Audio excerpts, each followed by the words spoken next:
چولی کو میری بھر دو مرشد، جھولی کو میری بھر دو، ورنہ کہے گی دنیا، ورنہ کہے گی دنیا، ایسے سخی کا منگتا پھرتا ہے مارا مارا۔ بسم اللہ الرحمن الرحیم۔ السلام علیکم ورحمۃ اللہ وبرکاتہ۔ دعوت اسلامی کے مبلغ حاجی عمران اتاری صاحب کا جو انداز ہے، جو طریقہ ہے، حضور غوث پاک رضی اللہ تعالیٰ عنہ کی قبر انور کی زیارت کرنے کا، یہ طریقہ شرع کے خلاف طریقہ ہے۔ اور یہ جاتے جاتے راستے میں یہ جو پڑھ رہے ہیں کہ جھولی کو میری بھر دو ورنہ کہے گی دنیا، یہ اشعار پڑھنا بھی ٹھیک نہیں ہے۔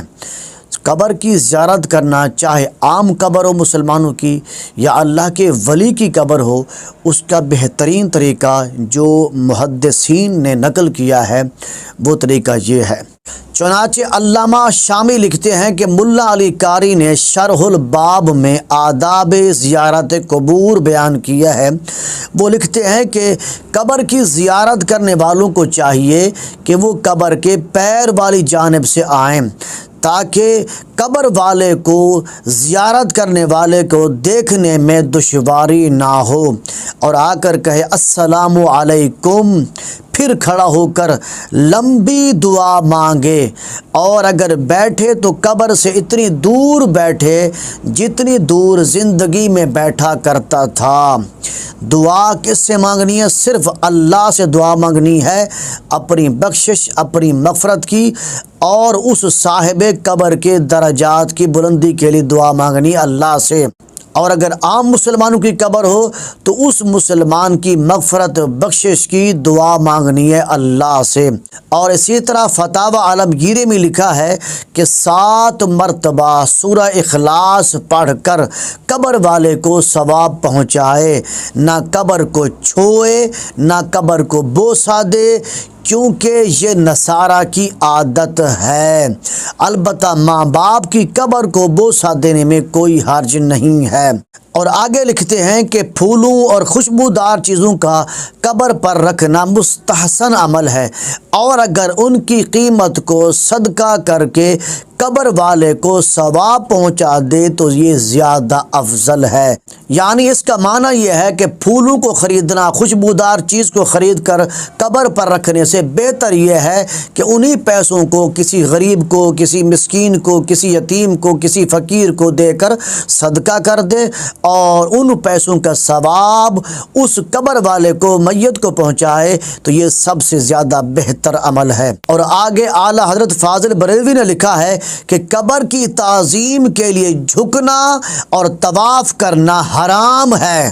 قبر کو سجدہ تعظیمی کرنا بھی ناجائز اور حرام ہے، یہ اعلیٰ حضرت کا فتویٰ ہے۔ پر افسوس کا مقام یہ ہے کہ یہ تحریریں، یہ عبارتیں کتابوں میں لکھی کی لکھی رہ گئیں، عوام تو عوام رہی، علماء کرام نے بھی ان تحریروں پر عمل نہیں کیا ہے۔ چاہیے تو یہ تھا کہ علماء کرام کو چاہیے کہ جب بھی وہ کسی بزرگ کی قبر کی زیارت کرنے کے لیے جائیں، کسی اللہ والے کی مزار کی زیارت کرنے کے لیے جائیں، ان کو چاہیے کہ وہ ان عبارات کو پڑھ کر سمجھ کر پھر انہی عبارات پر عمل کریں تاکہ لوگوں کو بہتر سے بہتر میسج ملے اور لوگ گمراہی سے بچ جائیں۔ اور اسی طرح علامہ ابن الحاج لکھتے ہیں کہ جب بھی کوئی شخص قبر کی زیارت کرنے کے لیے جائے تو اس کو چاہیے کہ پہلے یہ کہے السلام علیکم اہل الدیار من المؤمنین والمؤمنات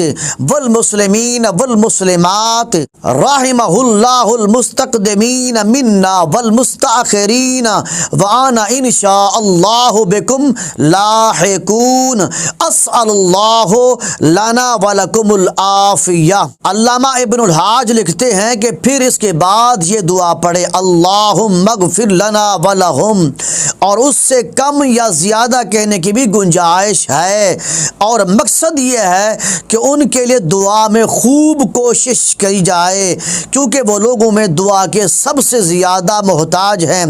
کیونکہ ان کے عمل کا سلسلہ اب منقطع ہو چکا ہے۔ پھر قبر کے قبلہ کی جانب بیٹھ جائے اور اسے اختیار ہے کہ قبر کے پیروں کی جانب بیٹھے یا چہرے کی جانب بیٹھے، پھر اللہ جل مجدہ کی حمد و ثنا کرے، اللہ کی حمد بیان کرے، اللہ کی ثنا بیان کرے، پھر نبی صلی اللہ علیہ وسلم کی ذات پر درود و شریف پڑھے،